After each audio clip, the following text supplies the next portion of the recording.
जय सिया राम दोस्तों। इस वक्त हमारा देश ढाई दुश्मनों से घिरा हुआ है। पहले पाकिस्तान, दूसरा चीन और आधे जो हमारे देश में रह के गद्दारी कर रहे हैं। अभी जब पूर्व में तीन या चार वर्षों पहले जब कश्मीर में पत्थरबाजी होती थी, जब सेना पर फेंके जाते थे पत्थर, तब हमारे देश के विपक्षी पार्टियों के नेता बयान देते थे कि कश्मीर के युवाओं के पास रोजगार नहीं है, इसलिए उनके हाथों में पत्थर हैं।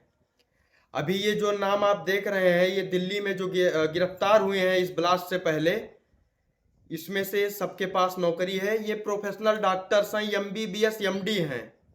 इनके नाम सुनिएगा: doctor Shaheen Saeed, doctor Muzammil Shakeel, doctor Adil Ahmed, doctor Sajjad Ahmed, doctor Parvez Ansari. ये कोई झोला छाप नहीं है, ये पढ़े लिखे MBBS डॉक्टर्स हैं।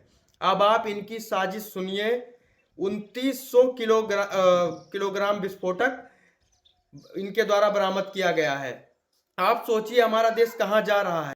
आप सोचिए 2900 किलोग्राम विस्फोटक, बहुत ही बड़ी मात्रा में क्या साजिश रही होगी। ये तो हमारे देश की टीम जांच कर रही है। डॉक्टर शाहिद को गिरफ्तार किया गया है। इनके पास से AK-47 भी बरामद हुआ है। अब आप सोचिए कि इनकी क्या साजिश रही होगी। ये एक जिम्मेदारी वाले पद पे रहते हुए, MBBS MD होते हुए, इनको तो देश की सेवा करनी चाहिए। उसके साथ साथ इनका कनेक्शन आज विदेश के कई आतंकवादी संगठनों से भी कहा जा रहा है कि इनका लिंक है। अब आप सोचिए कि इनकी मानसिकता क्या है और ये क्या करना चाहते हैं। इसमें सरकार बाहरी ताकतों से लड़ने के लिए बिल्कुल सक्षम है, लेकिन कहीं ना कहीं हम आपको भी इन सभी बातों को ध्यान में रखते हुए देश को सुरक्षित रखने की जिम्मेदारी उठानी पड़ेगी। हर बात हम सरकार पर नहीं डाल सकते हैं, कुछ हमारे भी कर्तव्य हैं जो हमें भी निभाने पड़ेंगे। आप सोचिए कि दिल्ली जैसे राजधानी में, पूरे देश की राजधानी में इतना बड़ा कांड, और उससे पूर्व में 3 डॉक्टरों का गिरफ्तार होना, और एक डॉक्टर तो जो डॉक्टर उमर था वो उसने ब्लास्ट करके खुद को ख़त्म कर लिया। सोचिए मानसिकता क्या रही होगी इन लोगों की।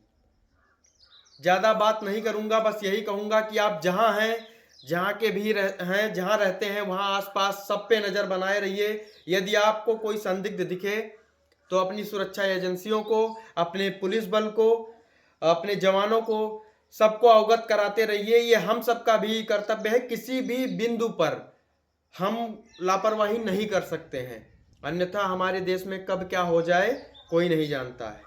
बाहरी ताकतों से हमारी भारतीय सेना सक्षम है लड़ने के लिए, और ये जो हमारे देश के पद पर आने के लिए जो ये राजनीतिक कीड़े हैं, जिनको न देश की रक्षा के लिए कुछ करना है, ना ही समाज के लिए कुछ करना है, इनको बस कमी निकालना है कि भाजपा सरकार क्या गलत कर रही है, क्या सही कर रही है।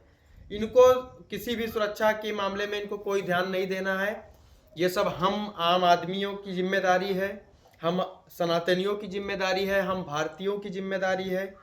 इसीलिए आप सभी से हाथ जोड़ के निवेदन है कि अपने आसपास सभी गतिविधियों पर ध्यान दें, और यदि किसी भी प्रकार की संदिग्ध गतिविधियां लगें तो हमारी सुरक्षा एजेंसियों को जरूर सूचना दें। बहुत बहुत धन्यवाद। जय सिया राम, वंदे मातरम, जय हिंद।